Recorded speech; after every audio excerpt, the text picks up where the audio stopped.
প্রায় ৪ মাস হলো বাবার বাড়িতে এসেছি। এই ৪ মাসে আমার স্বামী ৩-৪ বার আমাদের বাড়িতে এসেছে। এক রাতের বেশি থাকেনি। তবুও শান্তি এই ভেবে যে স্বাভাবিক সম্পর্কটা তো বজায় আছে।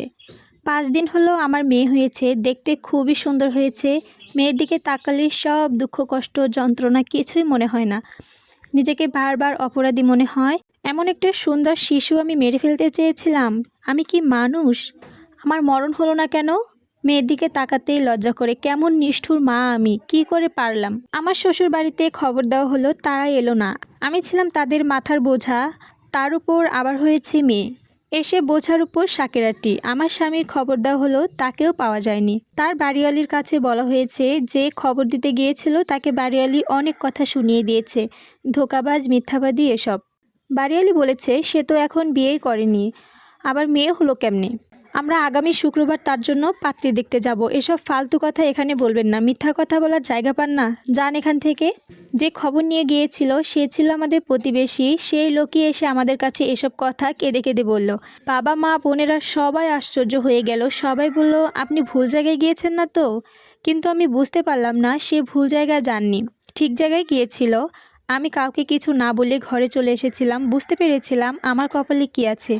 এই শিশু বাচ্চাটা হয়তো তার বাবাকে কোনোদিনও দেখতে পারবে না। হাল ছাড়িনি। আল্লাহর উপর ভরসা রেখে সহ্য করার চেষ্টা করেছি। ধৈর্য ধরে থাকার চেষ্টা করেছি। ভাগ্যের উপরে সঁপে দিয়েছিলাম নিজেকে। কিছুদিন পর শুনলাম আমার স্বামী আসছে। হাসবো না কাঁদবো বুঝতে পারছিলাম না। মনে মনে বারবার আল্লাহকে ধন্যবাদ জানিয়েছিলাম। খোদার উপর আমার ভরসা ছিল, বিশ্বাস ছিল, তাই হয়তো। গ্রীষ্মের দারুদাহে চারদিকে পুড়ে আঙ্গার ফসলে যেমন ফেটে চৌচির, চারদিকে কেবল বৃষ্টির আকুতি। সেই বৃষ্টি যখনই ক্ষণস্থায়ী, তবুও সবার প্রত্যাশা, তবু কিছুটা আশার আলো সবার অন্তরে পরশ বুলিয়ে যায়। আমার ঠিক সেই দশাই হয়েছিল। যত অল্প সময়ের জন্যই আসুক, তবুও তো আসছে, এটাই কম কি? পাড়া প্রতিবেশীরা নানান রকম ব্যঙ্গাত্মক কথা, হাত থেকে কিছুটা হলেও রক্ষা পাওয়া যাবে, মনের মধ্যে এই ভেবে শান্তি পাচ্ছিলাম। যাক, এখনও স্বামীহারা হয়ে যায়নি। আমার সন্তান বাবার মুখটা দেখতে পারবে। পরে যা হওয়ার হবে। আশার আলো যখন দেখা দিয়েছে, তাহলে আল্লাহ আমাকে কিছুতেই নিরাশ করবেন না, ঠিক আমাকে রক্ষা করবেন। এভাবেই কাটছিল আমার দিনগুলো।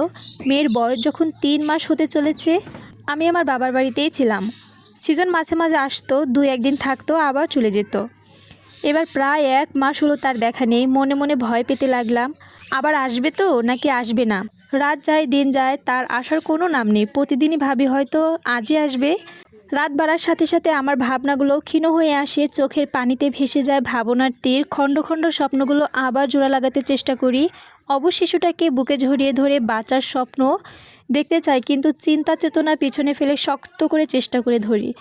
আমার স্বামী সৃজনের সাথে দেখা করতে ঢাকায় যাব বলে বাবা মাকে রাজি করায় পরের দিন এক দূর সম্পর্কের আত্মীয়র সাথে ঢাকায় রওনা করি। ভাবছিলাম সামনে গেলে সে আমাকে ফেলতে পারবে না। বাসায় গিয়ে দেখি সৃজন নেই, কাজে বাইরে গেছে। বাড়িওয়ালা দয়া করে বসতে দিলেন। তখন দুপুর 1:30 হবে। তাদের খাওয়া দাওয়ার সময়, তাই তাদের সামনে বসে থাকতে লজ্জা লাগছিল।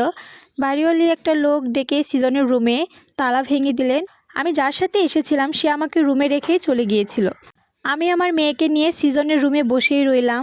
একদিকে ক্ষুধার জ্বালা, অন্যদিকে সময় না ফুরানোর যন্ত্রণা আমাকে কাতর করে ফেলেছিল। বারবার ঘড়ি দেখছিলাম। সময় অতি ধীর গতিতে চলে, সেটা আগে কখনো টের পাইনি। বড় অসহায় লাগছিল। মনে হচ্ছিল আমাকে কষ্ট দেওয়ার জন্য বুঝি ঘড়িও এমন ধীরভাবে চলছে। আমার কষ্ট দেখে মনে হয় সুখ পাচ্ছে। ঘড়িটা ভেঙে ফেলতে ইচ্ছা করছিল। যাক, বাবা অনেক প্রতিরক্ষার পর রাত 10টা বাজলো। দরজায় তাকিয়ে দেখে আমার স্বামী দাঁড়িয়ে।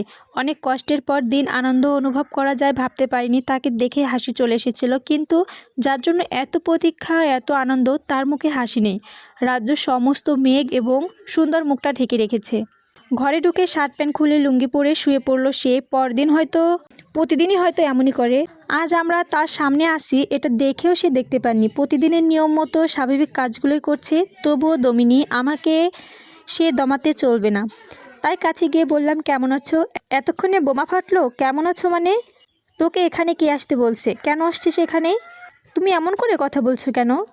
কেমন করে বলবো? আমি তোমার সাথে দেখা করতে এসেছি। দেখ দেখ, আমাকে দেখতে এসেছিস, এবার চলে যা। এত রাতে কোথায় যাব? আমি কি জানি কোথায় যাবি? এখন যদি তুই না যাস তাহলে আমি চলে যাব। দেখো সৃজন, অনেক রাত হয়েছে, তাছাড়া আমি রাস্তাঘাট কিছুই চিনি না। আমি কাল সকালে চলে যাব, তুমি শান্ত হও। সৃজন আর কোনো কথা না বলে বাতি অফ করে শুয়ে পড়ল।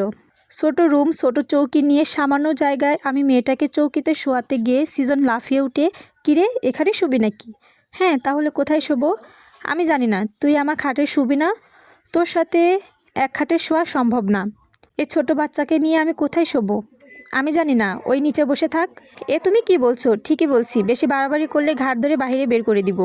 যদি ভালো চাস তাহলে চুপচাপ বসে থাক। আমি আর সইতে পারছিলাম না, কি করব, এত রাতে কোথায় যাব। মেয়েটাকে নিয়ে নিচে বসে রইলাম আর মনে মনে আল্লাহকে ডাকতে লাগলাম, হে আল্লাহ, তুমি আমার স্বামীর মনটা ভালো করে দাও। আমি তো কোনো অপরাধ করিনি, তাহলে কেন শাস্তি পাবো? কিছুক্ষণ পর আবার ডাকলাম। সৃজন রেগে গিয়ে বলল, আবার কি হয়েছে?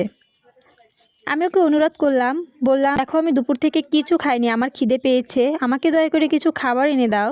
আমি পারবো না বলে শুয়ে রইলো। আমি ওকে আবারও বললাম, 2 টাকার বিস্কুট এনে দাও, আমার খুব খিদে পেয়েছে, একটুকু দয়া করো। সে আরও ক্ষিপ্ত হয়ে বলল, কী রে, তুই কি আমাকে ঘুমাতে দিবি না নাকি বাইরে চলে যাব?